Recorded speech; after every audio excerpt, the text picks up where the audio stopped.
नमस्कार दोस्तों। मैं सौरभ स्वागत करता हूं आपका विनायक एजुकेशन के ऑनलाइन यूट्यूब प्लेटफॉर्म पर।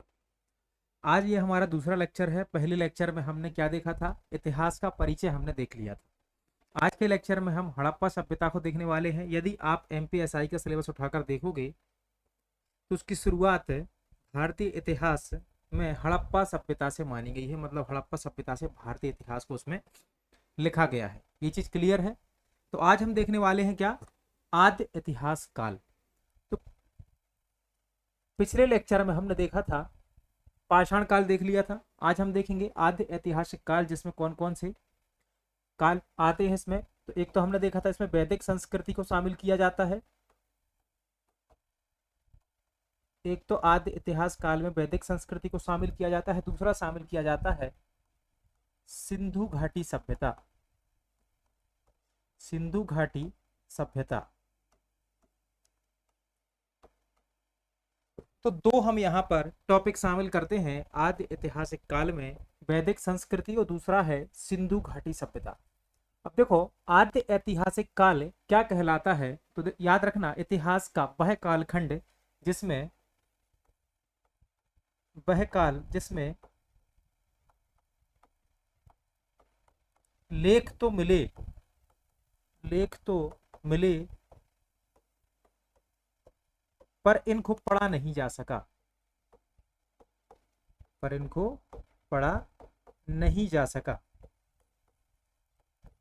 क्यों नहीं पढ़ा जा सका भाई साहब? इसलिए नहीं पढ़ा जा सका कि सिंधु घाटी सभ्यता से जो लिपि मिली वह भाव चित्रात्मक लिपि थी, चित्र के फॉर्म में है, तो उसको पढ़ना इतना आसान नहीं है। दूसरी चीज, जो वैदिक संस्कृति थी, यहाँ पर जो संस्कृत का यूज हुआ वो आज के समय की संस्कृत नहीं है, प्राचीन संस्कृत थी जो कठिन होती थी, तो यह भी कठिन थी। तो कुल मिलाकर हम बोले तो यहाँ पर ये जो पूरा कालखंड है डॉक्टर की पर्ची जैसा हो गया। दवाई की जो डॉक्टर आपको लिख के देता है वो केवल मेडिकल वाला ही समझ पाता है।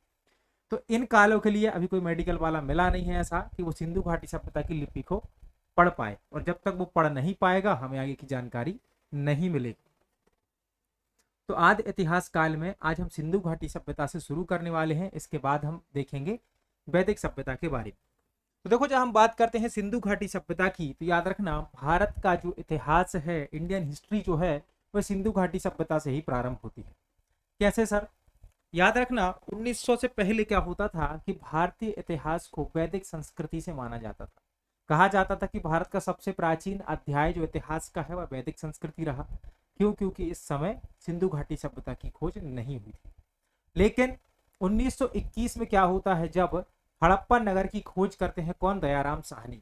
तो माना जाता है कि वैदिक संस्कृति से पहले भी भारत में कुछ हुआ करता था जिसको सिंधु घाटी सभ्यता या हड़प्पा सभ्यता नाम दिया गया। तो फिर भारत का इतिहास कहाँ चला जाता है? 2500 साल पीछे ढकेल दिया जाता है। मतलब इससे पहले हम 1500 ईसा पूर्व से बात करते थे, जब ऋग्वैदिक काल और उत्तर वैदिक काल था।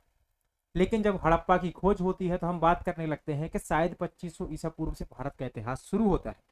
और जैसे ही ये खोज होती है तो ये कंफर्म हो जाता है कि भारत में आर्य सभ्यता से पहले हड़प्पा सभ्यता थी। तो हम उसी को आज पढ़ने वाले हैं। ठीक, चलिए। तो यहां पर लिखा हुआ है सिंधु घाटी सभ्यता। अब देखो, ये जो सिंधु घाटी सभ्यता लिखा हुआ है, याद रखना, दक्षिण एशिया की प्रथम नगरीय सभ्यता थी। दक्षिण एशिया की प्रथम नगरीय सभ्यता थी। क्या थी? प्रथम नगरीय सभ्यता थी। नगरीय सभ्यता मतलब कि यहां पर कैसा था? पूरी तरह से मैनेजमेंट शहर की तरफ बसा हुआ था, जबकि आर्य यदि हम संस्कृति को देखें तो ग्रामीण थी, जबकि सिंधु घाटी सभ्यता नगरीय थी और दक्षिण एशिया की पहली नगरीय सभ्यता मानी जाती है। अब इसको, सिंधु घाटी सभ्यता की स्थापना को क्या कहा गया है? नगरीय क्रांति कहा गया है। नगरीय क्रांति कहा गया है। किसने कहा है? याद रखना, गार्डन चाइल्ड ने। यहां से बहुत तगड़ा क्वेश्चन बनेगा। सिंधु घाटी सभ्यता को प्रथम नगरीय क्रांति किसने कहा है? गार्डन चाइल्ड ने कहा है। कैसे याद करोगे बेटा राजकुमार? याद रखना, नगरीय क्रांति, नगर में क्या होता है? गार्डन, और गार्डन में बच्चे खेलते हैं। तो प्रथम नगरीय क्रांति सिंधु घाटी सभ्यता को या हड़प्पा सभ्यता को किसने कहा है? गार्डन चाइल्ड ने कहा है। अब ये जो सिंधु घाटी सभ्यता है हमारी, इसका यदि हम ऊपर से मोटा मोटा समय काल देखें तो इसका समय काल हमें 2500 ईसा पूर्व से 1700 ईसा पूर्व तक देखने को मिलता है। ये हमने केवल बेसिकली एक ऊपर के लिए देख लिया कि इस बीच टाइम पीरियड में हमें सिंधु घाटी सभ्यता के बारे में पढ़ना है। तो ये चीज आपको यहां से क्लियर हो जाती है, याद रखना। अब देखो ये जो प्रथम नगरीय सभ्यता है इसकी खोज कैसे हुई, तो इसकी खोज पे थोड़ा सा हम यदि बैकग्राउंड में जाएंगे, फ्लैशबैक में जाएंगे, तो हम देखेंगे कि सिंधु घाटी सभ्यता की सबसे पहले जानकारी, देखो कोई भी घटना घटित होती है दूसरा एक आदमी अभाग कराता है कि भाई साहब बहुत ज्यादा थक जाता है, खुशी में भी और गम में भी, वो बोलता है वहां वैसी वैसी घटना घट गई। तो ऐसे ही सिंधु घाटी सभ्यता के बारे में सबसे पहले किसने मेंशन किया, किसने मेंशन किया, तो याद रखना चार्ल्स मेंशन ने ही सबसे पहले सिंधु घाटी सभ्यता की जानकारी दी थी। तो हमें याद रखना है कि जानकारी, ठीक, याद रखना 1826 में चार्ल्स मेंशन नाम का एक अंग्रेज, क्या नाम था, चार्ल्स मेंशन। चार्ल्स मेंशन नाम का अंग्रेज कहां जा रहा था, पंजाब जा रहा था। और पंजाब जाता है तो रास्ते में क्या रोकता है, अपनी कार वो रोकता है और वो देखता है कि यहाँ कुछ टीले हैं, टीले जैसी संरचना है। तो वह इससे अनुमान लगाता है कि यहाँ क्या हुआ होगा। तो वह सोचता है कि यहाँ पर 326 ईसा पूर्व जो युद्ध लड़ा गया था, 326 ईसा पूर्व एक युद्ध लड़ा गया था जिसको कहा गया था क्या, वितस्ता का युद्ध, वितस्ता या फिर हाइडेस बीच का युद्ध।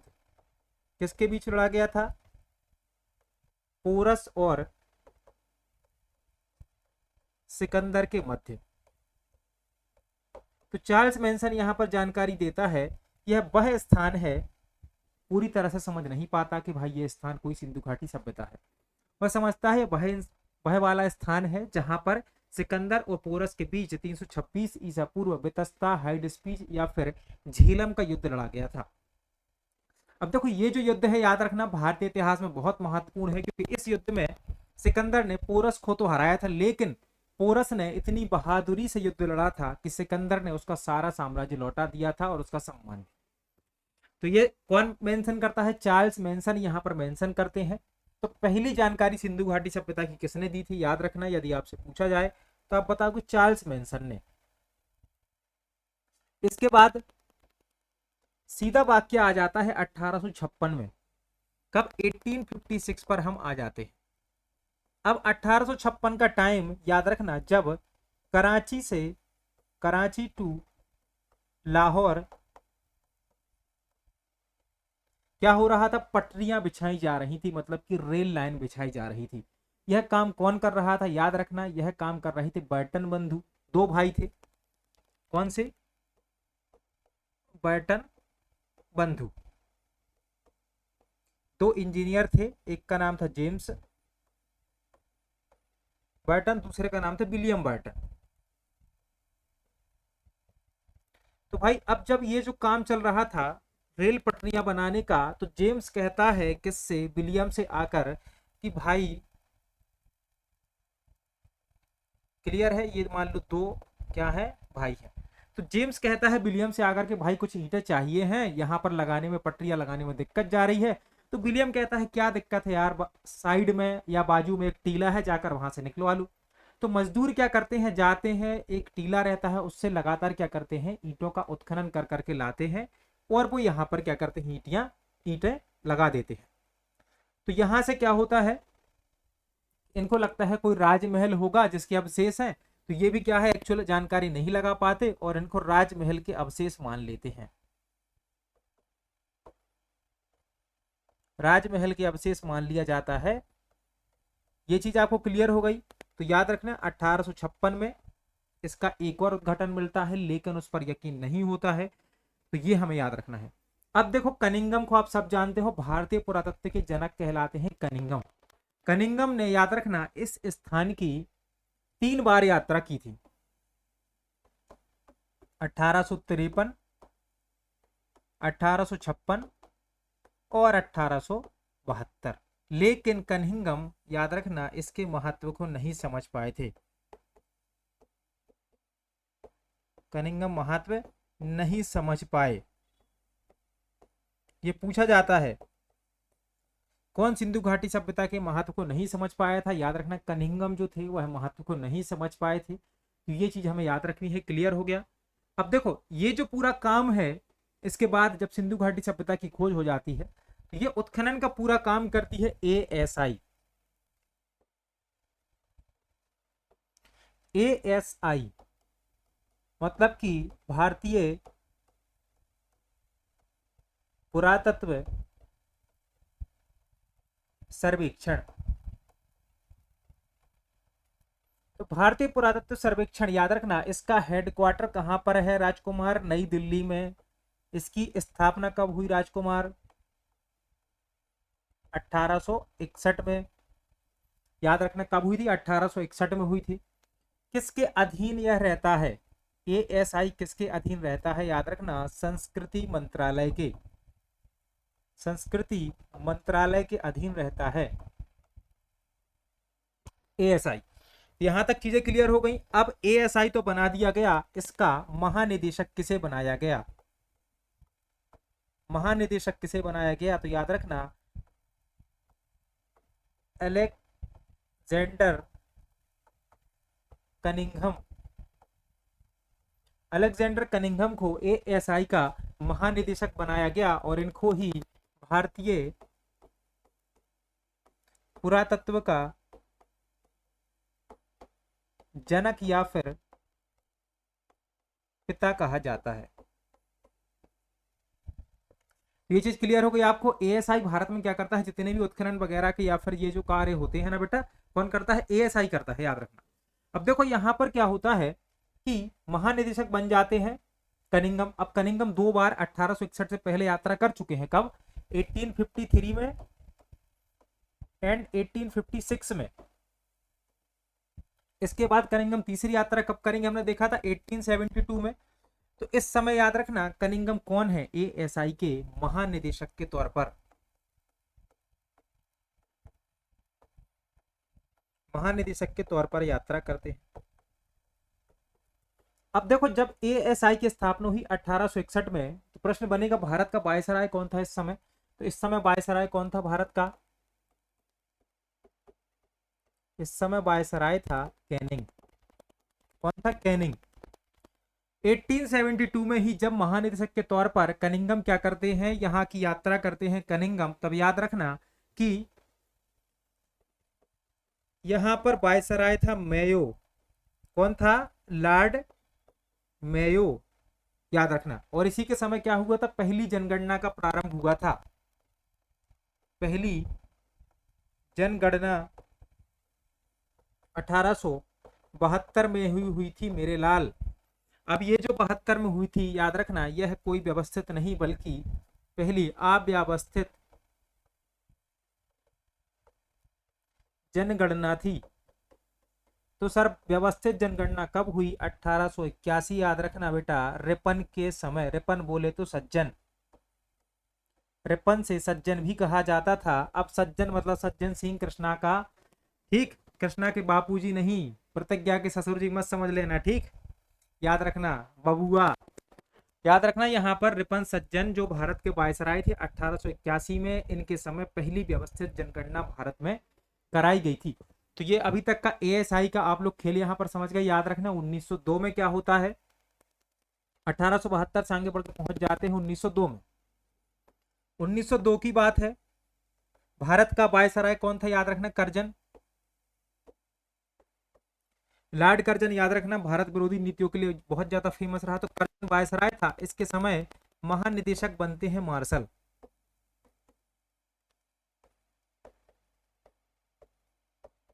महानिदेशक बनते हैं जॉन मार्शल, याद रखना, ठीक? जॉन मार्शल 1902 से 1928 तक, याद रखना, यह भारतीय पुरातत्व सर्वेक्षण के महानिदेशक के तौर पर रहे थे। और इन्हीं के दौरान क्या हुआ था? सिंधु घाटी सभ्यता की खोज की गई थी। तो ये चीज क्लियर हो गई आपको। यहां पर समझ गए एएसआई के बारे में सारी डिटेल, इससे ज्यादा नहीं पूछी जाएगी। अब देखो बात हो रही है मार्शल के अंडर में। मार्शल के अंडर में क्या होता है, 1921 की बात है और 1922 की बात है। क्या हुआ 1921 और 1922 में, याद रखना 1921 में हो जाती है हड़प्पा की खोज। कौन करता है, ठीक, दयाराम साहनी। 1922 में क्या होता है, मोहनजोदड़ो की खोज। कौन करता है, राखल दास बनर्जी। ये चीज क्लियर हो गई। हड़प्पा की खोज 1921 में होती है, मतलब कि हड़प्पा पहला स्थल है जिसकी खोज की गई थी, याद रखना, सिंधु घाटी सभ्यता का। दूसरा स्थल कौन सा है, दूसरा स्थल है मोहनजोदड़ो, जिसकी खोज 1922 में राखलदास बनर्जी ने की थी। अब ये दो चीजें घटित हो जाती हैं, हमें दो नगर मिल गए महत्वपूर्ण, याद रखना, सिंधु घाटी सभ्यता के। 1924 में बात है 1924 की, लंदन में, ठीक, मार्शल क्या करते हैं, एक पत्र प्रकाशित करते हैं। उसमें क्या करते हैं, पत्र में सिंधु घाटी सभ्यता की खोज की घोषणा कर देते हैं, और इसी घोषणा के साथ भारतीय इतिहास का प्रारंभ कहां से था पहले बेटा, कहां से था पहले, हाँ पहले था आर्य सभ्यता से, बाद में कहां से हो जाता है, सिंधु घाटी सभ्यता माना जाने लगता है। सिंधु घाटी सभ्यता माना जाता है। तो ये चीज क्लियर हो गई आप लोगों को, आई थिंक अब कोई दिक्कत नहीं है, सबको समझ में आ रहा है ना, बताते जाना कोई दिक्कत यदि जाए तो। अब देखो ये तो मार्शल ने खोज कर दी, मार्शल के दो सहयोगी भी थे, याद रखना, एक तो थे मैके, दूसरे थे ऑरेल स्टाइन। तो मार्शल के यदि आपसे सहयोगी कभी पूछ ले तो दो थे, याद रखना, एक तो थे अर्नेस्ट मैके, एक थे ऑरेल स्टाइन।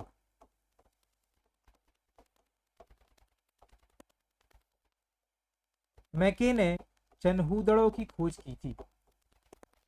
चनहूदड़ों को याद रखना झूकर झाकर संस्कृति कहा जाता है, क्या कहा जाता है, झूकर झाकर संस्कृति कहा जाता है। लिख लो इसको, आगे तो पढ़ेंगे ही, लेकिन यहां भी लिख लो, झूकर झाकर। याद रखना चनहूदड़ो वह स्थान है बेटा जहां से लिपस्टिक मिली है, जिसको लाली भी बोलते हैं, ठीक, लगाती हैं लड़कियां, लगाती हो, हाँ, तो वही लिपस्टिक चनहूदड़ो से मिली है, याद रखना, झूकर झाकर संस्कृति भी कहते हैं। ऑरेल स्टाइन ने सुत्का गैंडोर की खोज की थी।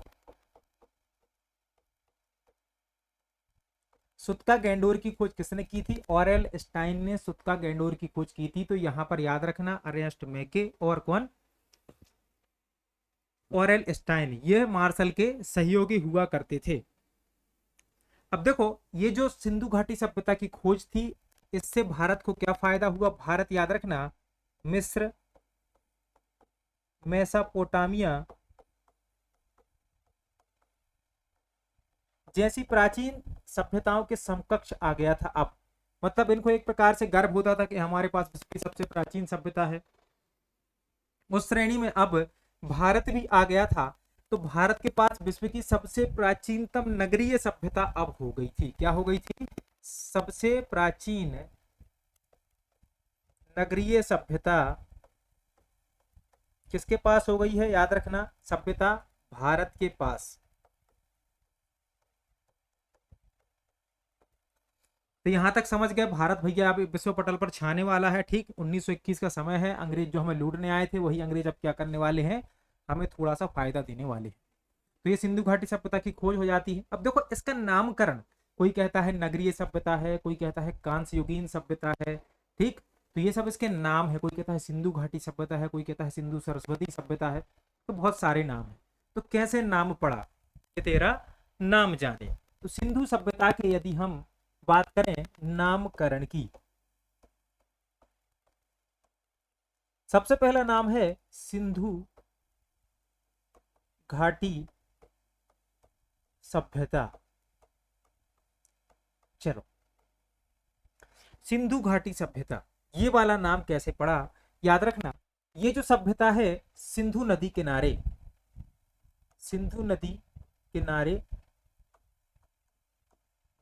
खोजी गई। ये सभ्यता सिंधु नदी किनारे खोजी गई, इसलिए इसे सिंधु घाटी सभ्यता कहा गया। यह नाम किसने दिया? याद रखना, सबसे पहले नाम दिया किसने? मार्शल ने। सबसे पहले नाम किसने दिया? मार्शल ने। ठीक। तो सिंधु घाटी सभ्यता इस सभ्यता का पहला नाम था और यह नामकरण का श्रेय मार्शल को जाता है। 1931 में मार्शल ने पहली बार इस सभ्यता को नाम देने का प्रयास किया था। तो देखो, सबसे पहले नाम कौन देती है? माँ देती है। तो यहाँ पर सल हटा देना, बस माँ याद रखना, तो आपको याद रहेगा मार्शल ने इस सभ्यता का सबसे पहले नामकरण किया था। ठीक, क्योंकि इसके जो प्रारंभिक स्थल हैं वह सिंधु नदी के तट पर ही खोजे गए थे। तो ये तो हो गया पहला नाम।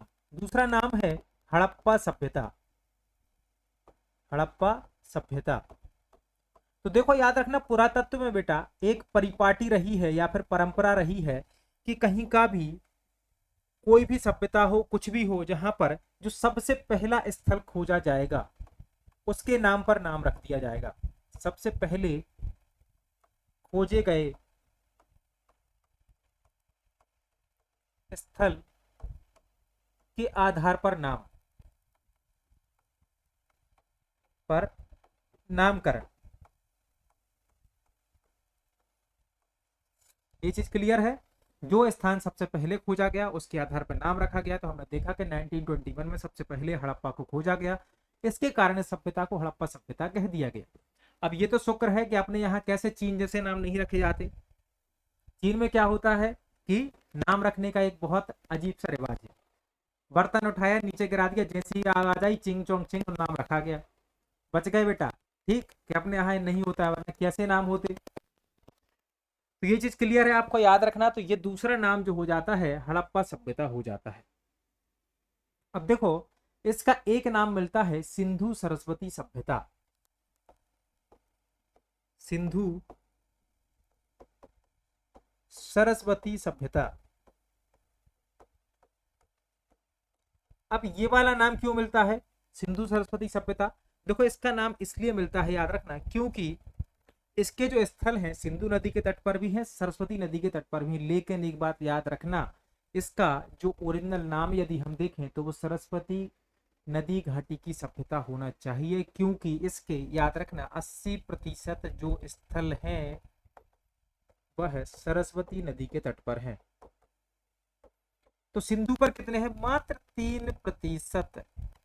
कहाँ है? सिंधु नदी पर। तो बाकी कहाँ है सर? आसमान में लटक रहा है? नहीं बेटा, बाकी भी तो नदियां हैं।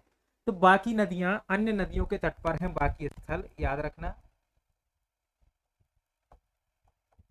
अन्य नदियों पर लगभग 17% स्थल हैं। ये चीज क्लियर हो गई आप लोगों को?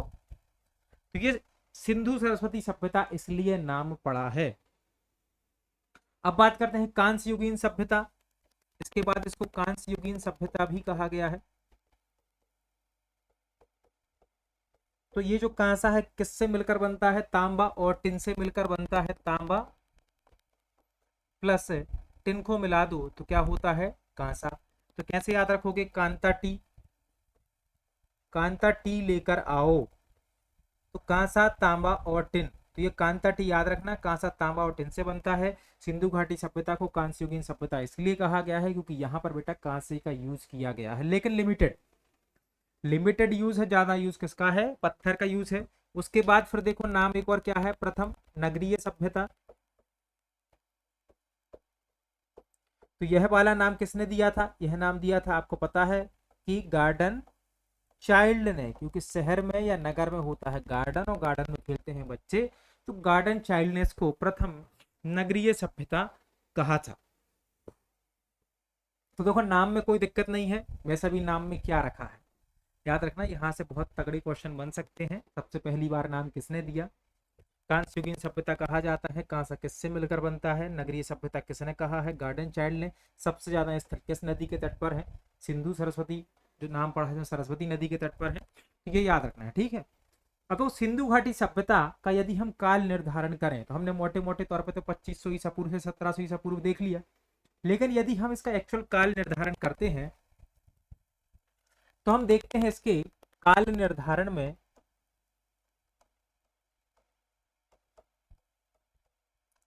सिंधु घाटी सभ्यता का काल निर्धारण जो आप एक पढ़ते हो C14 या कार्बन डेटिंग विधि के आधार पर पढ़ते हो ना, आप एक कितना पढ़ते हो 2300 से लेकर 1750 ईसा पूर्व, 2300 से लेकर 1750 ईसा पूर्व, ये सबसे ज्यादा मान्य है। C14 कार्बन 14 जो विधि है उसके तहत याद रखना धर्मपाल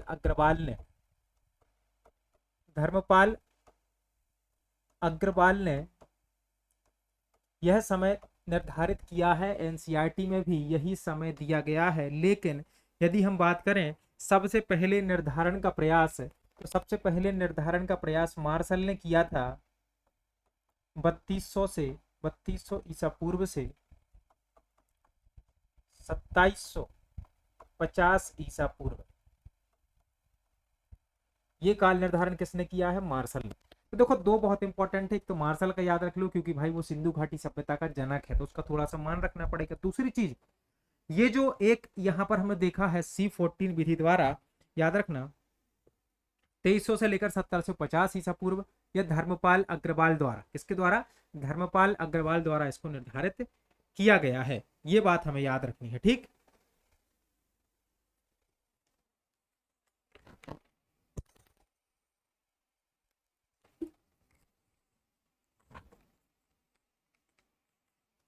चलो, तो अब हम सिंधु घाटी सभ्यता के विस्तार को देखेंगे।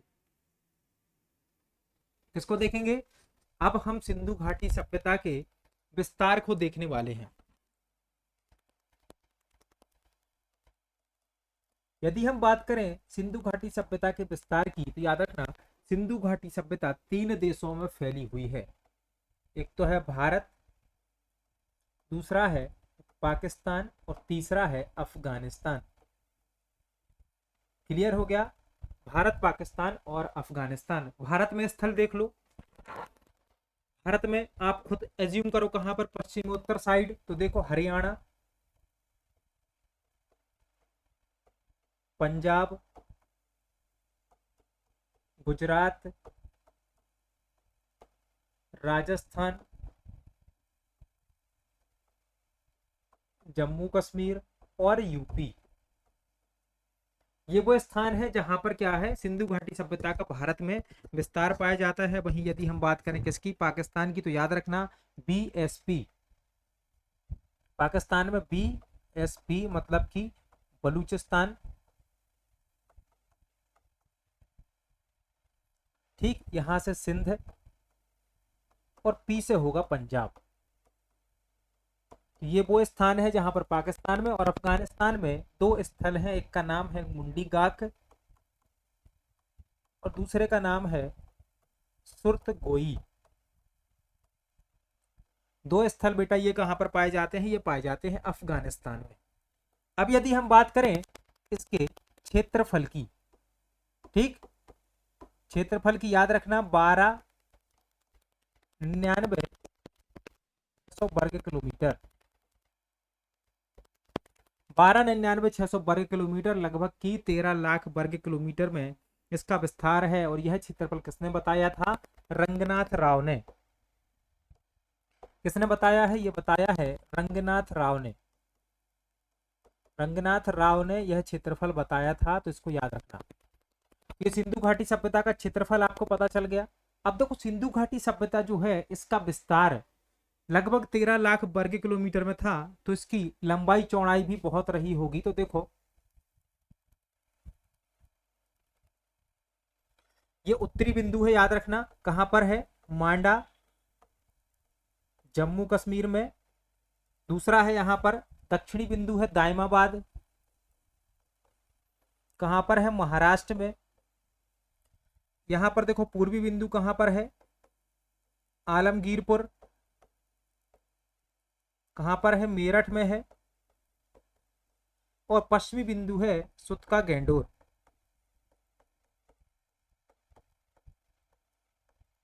कहां पर है? याद रखना बलूचिस्तान में। ये 4 पॉइंट हैं। उत्तरी बिंदु सिंधु घाटी सभ्यता का मांडा जम्मू कश्मीर में था, दक्षिणी दायमाबाद महाराष्ट्र में था, आलमगीरपुर मेरठ में था और सुतका गेंडूर कहाँ पर था, बलूचिस्तान में।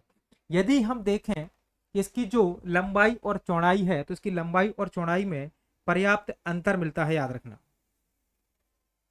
क्लियर है, लंबाई और चौड़ाई में पर्याप्त अंतर मिलता है, इसको अभी देखेंगे। अब देखो मांडा किस नदी के तट पर है, मांडा है चिनाव नदी के तट पर, चिनाव नदी के तट पर मांडा। ठीक, दायमाबाद प्रवरा नदी के तट पर, ये तगड़े क्वेश्चन बनने वाले हैं, याद रखना यहां से। उसके बाद आलमगीरपुर हिंडन नदी के तट पर है और ये सुतका गेंडूर दासक नदी के तट पर है। यदि हम बात करें इसके विस्तार की तो इसकी लंबाई कितनी है, यदि इसकी लंबाई देखो तो 1400 किलोमीटर है। और यदि हम इसकी क्या देखें, ठीक, चौड़ाई देखें तो 1600 किलोमीटर है। तो कुल मिलाकर हम देखें तो लंबाई कम है, चौड़ाई ज्यादा है सिंधु घाटी सभ्यता की। ठीक, लंबा कम है, चौड़ा ज्यादा है, ये याद रखना है सिंधु घाटी सभ्यता को। अब ये जो दायमाबाद है प्रवरा नदी के तट पर, इसकी खोज की थी वो पार्डीकर ने, वो पार्डीकर ने इसकी खोज की थी, याद रखना। दायमाबाद की खोज जो प्रवरा नदी के तट पर है वो पार्डीकर ने की थी। बात करेंगे हम आलमगीरपुर की, जो मेरठ में है हिंडन नदी के तट पर, इसकी खोज की थी यज्ञदत्त शर्मा ने।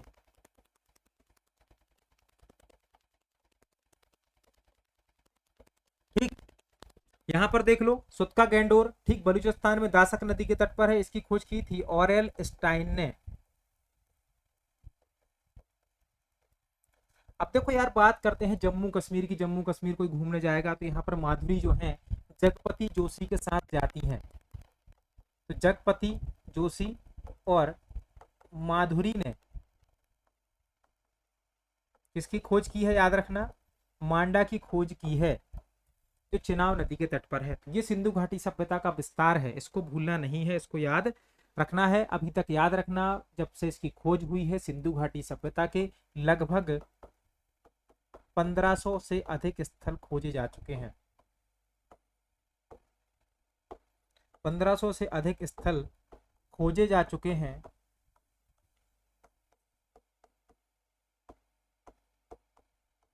सबसे ज्यादा कहां मिले हैं, गुजरात में।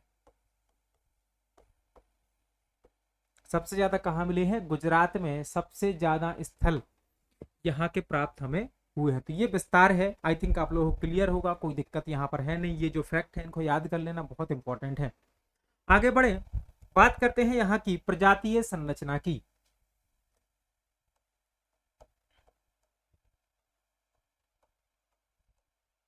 किसकी बात कर रहे हैं, प्रजातीय संरचना की। यदि हम यहाँ की बात करें तो देखो कोई भी सभ्यता हो, कुछ भी हो, यदि वह खत्म हो जाती है तो वहां जाति तो मिलेगी नहीं। अब की मिलेगी जाति, ऐसी चीज है जो जाति नहीं है, लेकिन मरने के बाद अब कुछ बचा ही नहीं है तो क्या बचेगा, केवल प्रजाति।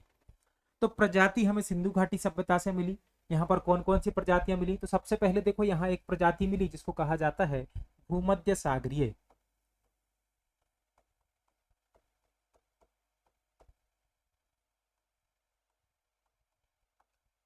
भूमध्य सागरीय प्रजाति। अब देखो ये वाली जो प्रजाति है, इस प्रजाति के लोग सिंधु घाटी सभ्यता में सर्वाधिक संख्या में पाए गए। सर्वाधिक संख्या में पाए गए और इनकी तुलना द्रविड़ों से की जाती है। द्रविड़ मतलब कि बोले तो दक्षिण भारतीय। अब ये जो दक्षिण भारतीय हैं, दक्षिण भारतीय कहते हैं कि भाई हम ही हैं भारत में सभ्यताओं के निर्माता, द्रविड़ हम हैं।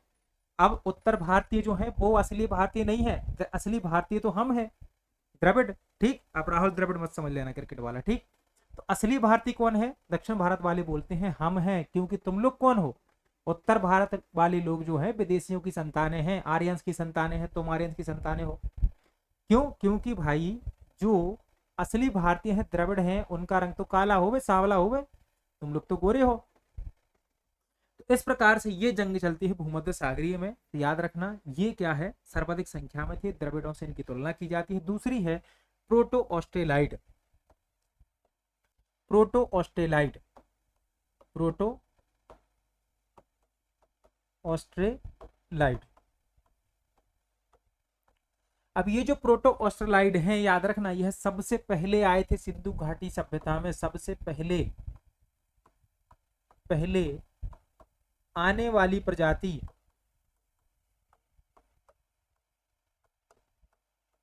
सिंधु घाटी सभ्यता में सबसे पहले आने वाली प्रजाति कौन सी थी? तो आप बताओगे कि प्रोटो ऑस्ट्रेलाइड जो हैं वो सबसे पहले सिंधु घाटी सभ्यता में आए थे, सबसे अधिक संख्या में मोहनजोदड़ो में थे। ठीक, याद रखना। जैसे सिंधु घाटी सभ्यता में एक कांसे की नृत्यकी मिली है, कांसे की नृत्यकी की मूर्ति मिली है, कहां से? मोहनजोदड़ो से। इसको प्रोटो ऑस्ट्रेलाइड माना गया है। तो कांसे की जो नृत्यकी की मूर्ति मिली है ना ऐसी डांस करते हुए, तो उसको क्या है? इसको प्रोटो ऑस्ट्रेलाइड माना गया है। इसके बाद बात करते हैं मंगोलाइड की। तीसरा प्रजातीय समूह सिंधु घाटी सभ्यता में क्या था? मंगोलाइड था, याद रखना। तो मोहनजोदड़ो से एक पुजारी मिला है जिसको मंगोलाइड कहा गया है। ठीक, और चौथी प्रजाति है अल्पाइन प्रजाति। कौन सी है? चौथी प्रजाति है अल्पाइन प्रजाति। तो ये सिंधु घाटी सभ्यता की प्रजातीय संरचना है, इसको आप भूल नहीं सकते। अगर भूल जाओगे तो नंबर कटने के चांस हो जाएंगे। तो ये चीज आपको क्लियर हो गई ना? अभी तक तो कोई प्रॉब्लम नहीं है, कोई समस्या नहीं है, कोई दिक्कत आपको है नहीं। अगर कोई दिक्कत आपको है तो आप कमेंट करके बता सकते हैं। चलिए आगे बढ़े। चलो, अब देखो यहां पर हमने इतना देख लिया, अब हम बात करेंगे सिंधु घाटी सभ्यता की उत्पत्ति के बारे में। तो सिंधु घाटी सभ्यता की उत्पत्ति कैसे हुई? तो देखो ये जो सभ्यता है, इतनी विशाल सभ्यता है, इसका उद्भव अचानक तो हो नहीं गया होगा। तो कैसे इसका उद्भव हुआ? ओरिजिन ऑफ इंडस वैली, याद रखना। तो अचानक तो उद्भव हुआ नहीं होगा, एक लंबे कालक्रम के दौरान हुआ होगा। लेकिन सिंधु घाटी सभ्यता के उद्भव में आज भी बहुत संशय बना हुआ है। 1500 से अधिक स्थल खोजे जा चुके हैं, लेकिन फिर भी अभी तक क्लियर नहीं हुआ कि सभ्यता के निर्माता कौन थे, इसकी उत्पत्ति कैसे हुई थी। तो सिंधु घाटी सभ्यता की उत्पत्ति संबंधी हमें दो मत देखने को मिलते हैं। एक तो मिलता है विदेशी उत्पत्ति का सिद्धांत, विदेशी उत्पत्ति। दूसरा हमें मिलता है देशी उत्पत्ति का सिद्धांत।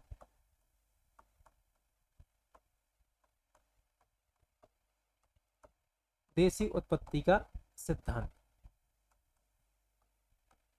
तो ये दो सिद्धांत हमें मिलते हैं, विदेशी उत्पत्ति का सिद्धांत और देशी उत्पत्ति का सिद्धांत, और अलग अलग लोगों ने इनकी व्याख्याएं की हैं, ये बात हमें याद रखनी है। तो याद रखना, अब ये जो पूरा उद्भव है इसके बारे में एक्चुअल में आज तक पता क्यों नहीं लग पाया है, तो उसके भी दो तीन कारण हैं। जैसे देखो, सिंधु घाटी सभ्यता के उद्भव के संबंध में पूरी तरह से पता न लग पाने का पहला कारण है लिपि का ना पढ़ा जाना। लिपि का ना पढ़ा जाना। सिंधु घाटी सभ्यता की लिपि आज तक नहीं पढ़ पाए हैं, जिससे कि पता चल पाए कि इनकी उत्पत्ति कैसे हुई थी। दूसरा यहां पर याद रखना, क्षैतिज उत्खनन का अभाव रहा। क्षैतिज उत्खनन का अभाव रहा है।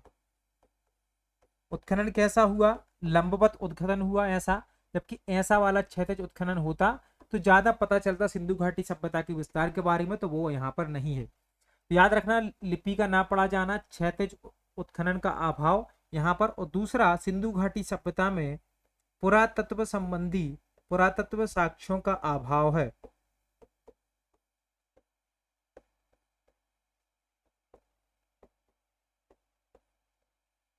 पुरातत्व संबंधी साक्ष्यों का अभाव है, जिसके कारण सिंधु घाटी सभ्यता के बारे में प्रॉपर इंफॉर्मेशन नहीं मिल पाई है कि इसका क्या है, ओरिजिन कैसे हुआ था। तो इसके संबंध में फिर लोगों ने अलग अलग धारणाएं बनाना शुरू कर दी, उसके संबंध में मत चल जाते हैं अलग अलग। तो एक विदेशी उत्पत्ति का मत चलता है, दूसरा देशी उत्पत्ति का मत चलता है। तो यदि हम दोनों को देखें तो देखो, ये जो विदेशी उत्पत्ति का मत है, इसको याद रखना, इसको आकस्मिक उत्पत्ति का मत भी कहा जाता है। और इसके समर्थक जो थे व्हीलर, चाइल्ड, क्रेमर और कौसम्बी माने गए हैं। ये कहलाता है क्या? विदेशी उत्पत्ति का मत व्हीलर, चाइल्ड, क्रेमर, कौसम्बी वगैरह कहते हैं कि सिंधु घाटी सभ्यता, ये जो आप देख रहे हो ना, विदेशियों की देन है। मतलब विदेश से क्या हुआ कि लोग यहाँ पर आए हैं और इन्होंने क्या किया है, इस सभ्यता को बसाया है। तो इसको आप्रव्रजन थ्योरी भी कहा जाता है, आप्रव्रजन सिद्धांत भी इसको कहा जाता है। ये बात आपको याद रखनी है। अब देखो इसमें एक चीज याद रखना, इन्होंने कहा कि सिंधु घाटी सभ्यता जो है इसके जनक कौन है, मेसोपोटामिया,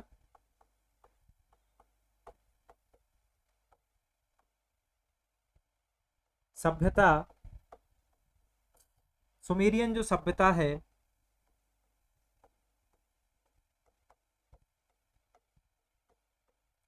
इनके जो लोग हैं यही सिंधु घाटी सभ्यता के भी जनक हैं।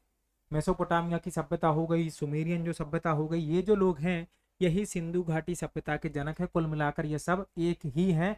और ये कहते हैं कि मेसोपोटामिया से समय के साथ एक जनसमूह, मेसोपोटामिया से एक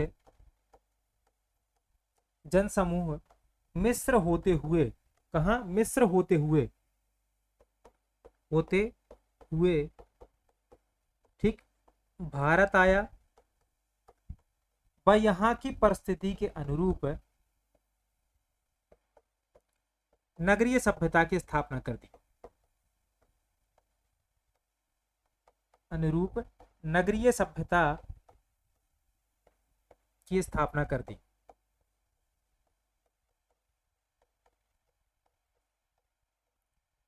तो ये विदेशी उत्पत्ति का सिद्धांत है। अब देखो भाई, विदेशी उत्पत्ति के सिद्धांत को हम क्यों माने, क्यों माने हैं कि हम ऐसा हुआ था। तो इन्होंने फिर बहुत सारे तर्क दिए, भाई अपनी बात को सही भी तो साबित करना है।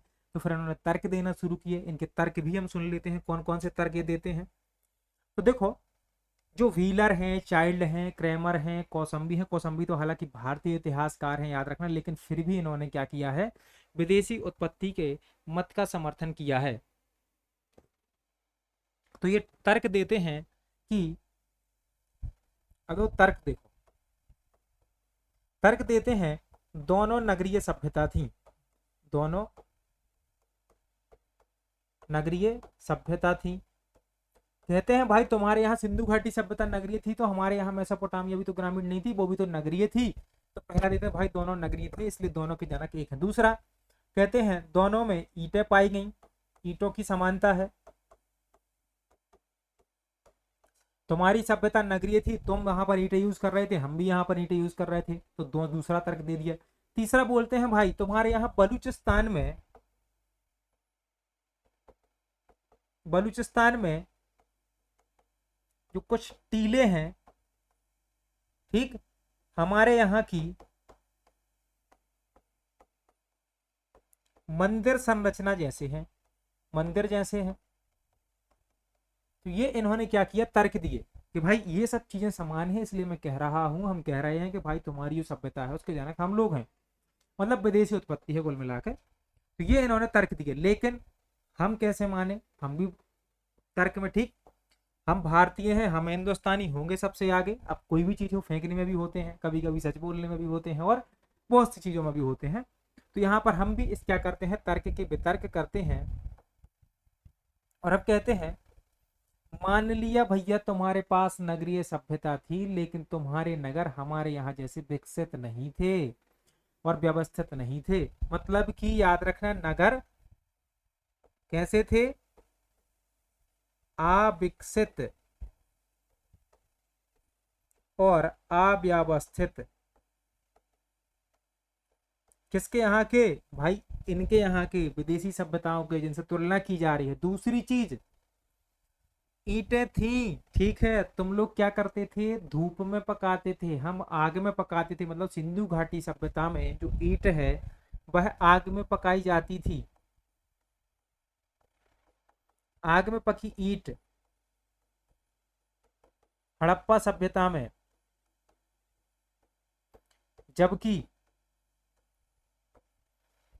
धूप में सुखाई हुई ईंट कहां पर, मेसोपोटामिया की सभ्यता में मिलती है। तीसरी चीज, हमारे यहाँ तो भाई मंदिर के साक्ष्य नहीं मिले, हड़प्पा सभ्यता में मंदिर के साक्ष्य मिले ही नहीं है। हम तो मानते ही नहीं थे, प्रकृति पूजा करते थे, हमारे यहाँ मंदिर के साक्ष्य नहीं है। तो हड़प्पा सभ्यता में याद रखना, हड़प्पा सभ्यता में मंदिर के साक्ष्य नहीं है बेटा, मंदिर के साक्ष्य नहीं। कहते हैं अच्छा चलो मानो तुम्हारे यहाँ लिपि, हमारे यहाँ भी लिपि थी, लिपि में तो समानता मानोगे? नहीं मानेंगे। क्यों माने? तुम्हारे यहाँ की लिपि बेलनाकार है, हमारे यहाँ की चित्रात्मक है। ठीक, सॉरी मोहर है। तो लिपि भी देख लो, लिपि अपने यहाँ चित्राकार है, वहां उनके यहाँ कीलाकार है, बेलनाकार की जगह, याद रखना। तो सिंधु घाटी सभ्यता में जो लिपि है वह कैसी थी? चित्रात्मक, भाव चित्रात्मक। जबकि वहां पर कैसी थी? याद रखना, कीलाकार, कीलाकार लिपि थी मेसोपोटामिया में। मोहरें देख लो, अपने यहाँ आयताकार वर्गाकार मोहरें चलती थी, वहां पर कहीं चलती थी बेलनाकार मोहरें चलती थी। तो कुल मिलाकर यदि हम इतना पूरा देखें इस सिस्टम को, तो हम क्या बोलेंगे कि मेसोपोटामिया की सभ्यता को फेल कर दिया, सिंधु घाटी सभ्यता का जन्म उसको नहीं माना जा सकता, यहां से हमारी सभ्यता का जन्म नहीं हुआ था। ये चीज क्लियर हो गई, याद रखना।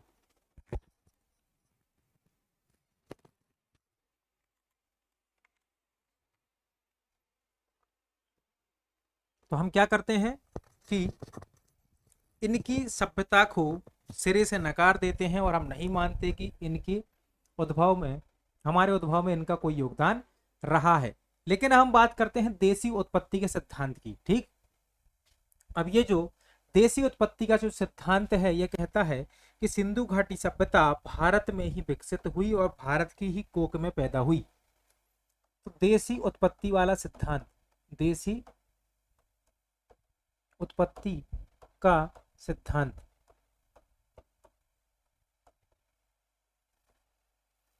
इसमें क्या कहा गया है कि सिंधु घाटी सभ्यता का जन्म भारत में हुआ और भारत में ही इसका विकास हुआ, फली फूली, और यहीं पर क्या हुई? नष्ट हुई। तो याद रखना, बीबी लाल हो गए, एस.आर. राव हो गए, इसके समर्थक कौन थे? बीबी लाल, एस.आर. राव वगैरह जो है इसके समर्थक माने जाते हैं। अब देसी उत्पत्ति का जो सिद्धांत है, इसमें कुछ अलग अलग सिद्धांत आते हैं। जैसे पहला क्या आ जाता है इसमें? पहला आ जाता है आर्य उत्पत्ति का सिद्धांत, आर्य उत्पत्ति का सिद्धांत। दूसरा आ जाता है द्रविड़ उत्पत्ति का सिद्धांत, द्रविड़ उत्पत्ति।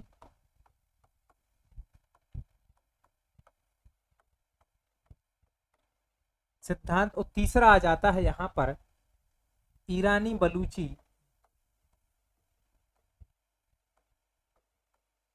उत्पत्ति का सिद्धांत। और चौथा कौन सा आएगा? सोथी संस्कृति, सोथी संस्कृति का सिद्धांत। ये क्लियर हो गई। तो देसी उत्पत्ति सिद्धांत में इन चार सिद्धांतों की हम व्याख्या करेंगे और जानेंगे कि कैसे इनसे सिंधु घाटी सभ्यता का क्या हुआ है? विकास हुआ है। तो इसको हम देखेंगे नेक्स्ट लेक्चर में। तब तक आपको इतना पढ़ लेना है, याद कर लेना है, ठीक, और नोट्स बना लेने हैं। चैनल को आपको सब्सक्राइब जरूर कर लेना है, टेलीग्राम ज्वाइन करना है। आप सर्च करोगे टेलीग्राम पर विनायक एजुकेशन, वहां पर आपको टेलीग्राम शो हो जाएगा। प्ले स्टोर पर जल्द ही आपको हमारा ऐप मिलने वाला है, तो आप वहां से ऐप डाउनलोड कर लीजिए। बाकी चैनल को लाइक करना है, सब्सक्राइब करना है, और वीडियो अच्छा लगे तो कमेंट करना बिल्कुल नहीं भूलना है। शेयर कर दीजिए दोस्तों में जो MPSI की तैयारी कर रहे हैं और जिनका सपना है इस बार वर्दी प्राप्त करना। ठीक है, चलिए मिलते हैं अगले लेक्चर में। धन्यवाद।